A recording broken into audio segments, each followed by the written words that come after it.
Welcome back to DIDI8 against NapS. This time we're gonna see a Night Elf against Human, as it is Turtle Rock, and NapS certainly was hoping for a close position, which wasn't the case, and therefore he's probably not going to be extremely satisfied with the spawn positions. But I guess that's just how it is. DIDI8 this time spawning in the top right spawn position in orange. Altar first for him, Moonwell, and Ancient of War in front of the tiny turtle creep camp. And as previously mentioned, this time playing Human is NapS, who's spawning in the bottom right spawn position.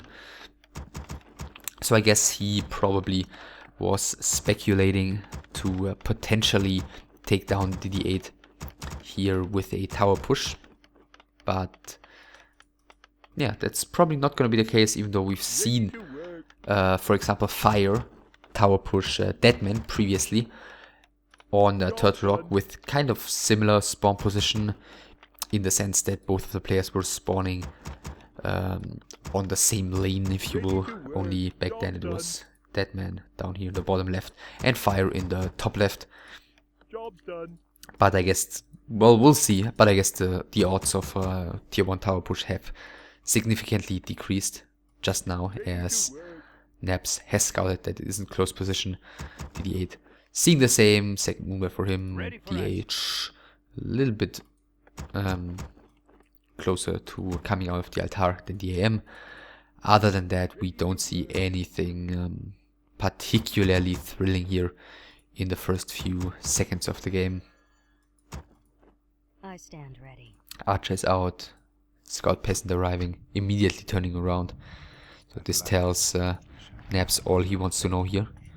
It is a regular hero build and he knows the spawn position. That seems to be all he wants to know at the moment. IEM creeps as well, so no immediate tower rush at least. Wisp is coming in. Let's see, he could try and go for the detonate on the water metal, but turning around here, changing his mind apparently. But the Human not gonna continue creeping, so we'll see some aggression here. No militia though, and he's following this up with a tech, so yeah, we'll see some harassment. We will see how it goes, but we're not gonna see an early tower push. Of course, DIDI8 also seeing that, immediately leaving his base with 2 of his wisps. The rest of them remaining inside of the base. Still a lot of wisps, so 1, 2, 3, 4, 5, 6, 7, 8 wisps, actually 9 wisps just in lumber if you include the scout.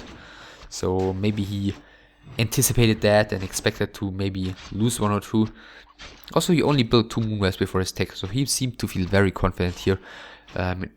You know, when it comes to holding a potential tier 1 tower push. But enough about that, that's not gonna happen. No wisps lost so far, if I counted, or if I observed correctly. And the DH is even getting the XP for the SWAT elemental. IEM at the shop gets dust and boots in just a second, probably.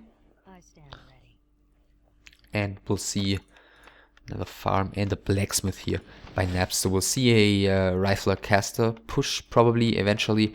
But if you do that, you certainly don't want to have a level 1 IEM to back that up. So he's eventually gonna want to go ahead and creep a little bit more.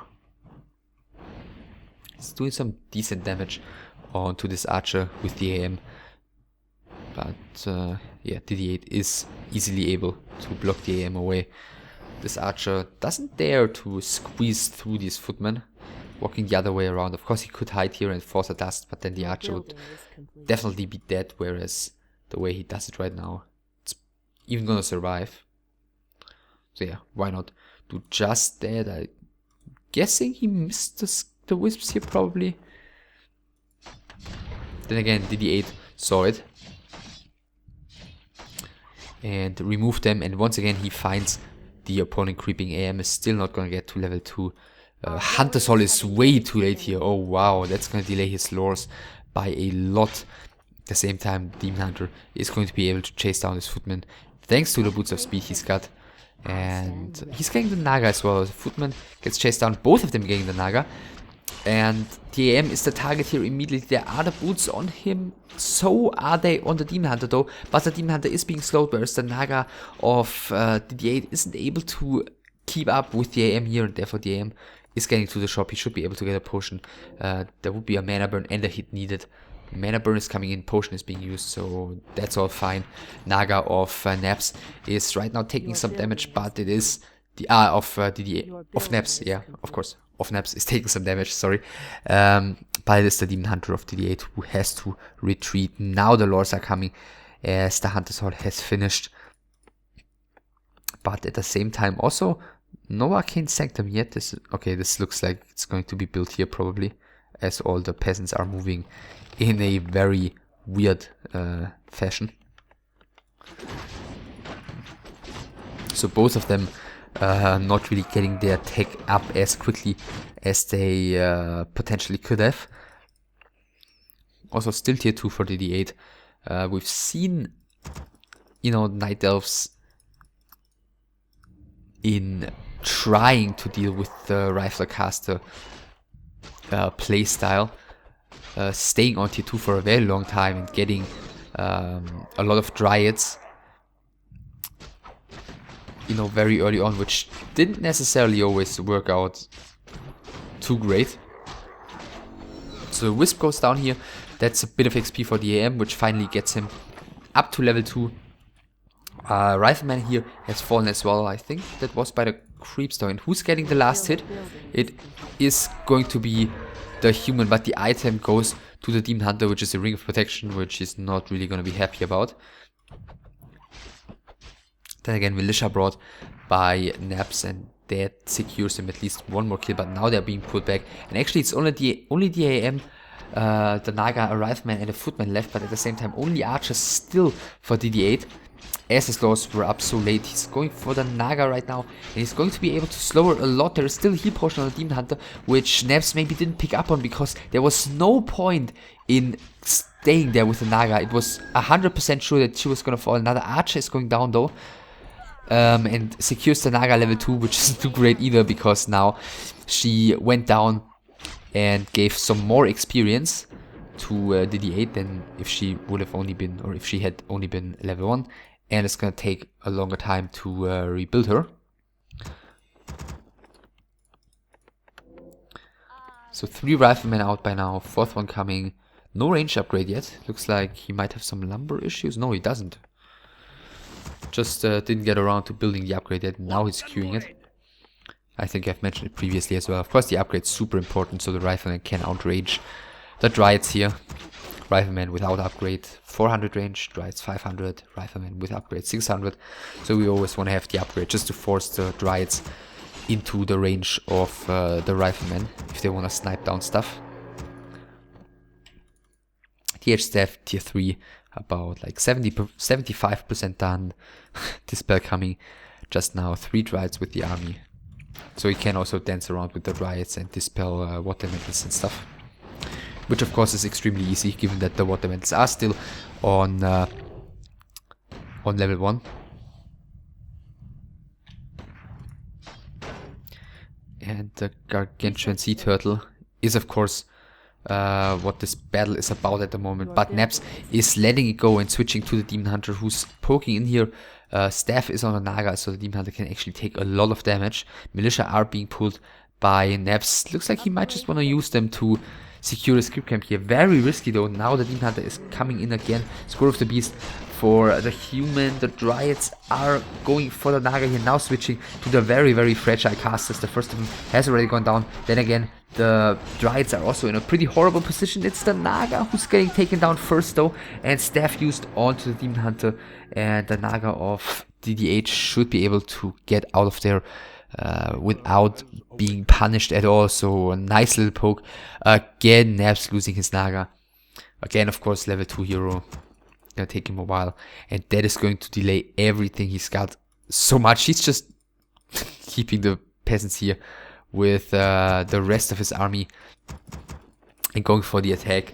master upgrade is about to finish. Then we'll have 2 master bears, 3 Dryads, 2 heroes, the Ancient of War, another bear coming soon against level 2 AM, 1 breaker, 4 riflemen, and a footman.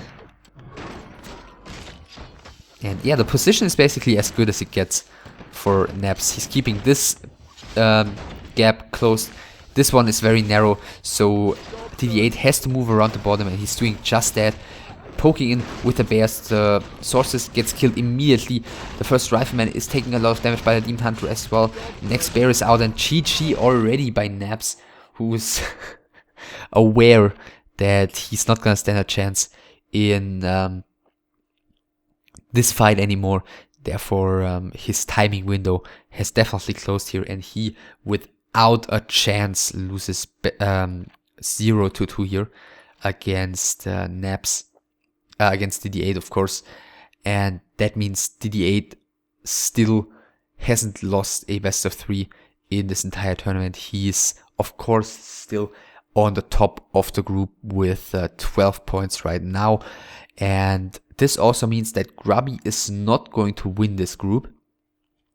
And this means that DIDI8, of course, is in the top 3 again, definitely right now. And I hope you enjoyed this best of 3. Next, we're gonna see probably the highlight of the group stage, at least for most of the people, which is going to be Grubby against Todd. Immensely important actually for both of the players, as you know, Grubby already lost one of his best of 3s, which was against DIDI8. Todd already lost against the Lake Duck. So both of them under pressure, and hopefully they will perform up to their fullest potential in the upcoming best of 3. So if you like this one, then give a thumbs up and subscribe if you haven't done so yet, and give a comment, and also tell me what you're expecting of the Grubby against Todd best of 3, since you've seen the shape of both of the players previously. And I'll see you soon. Bye.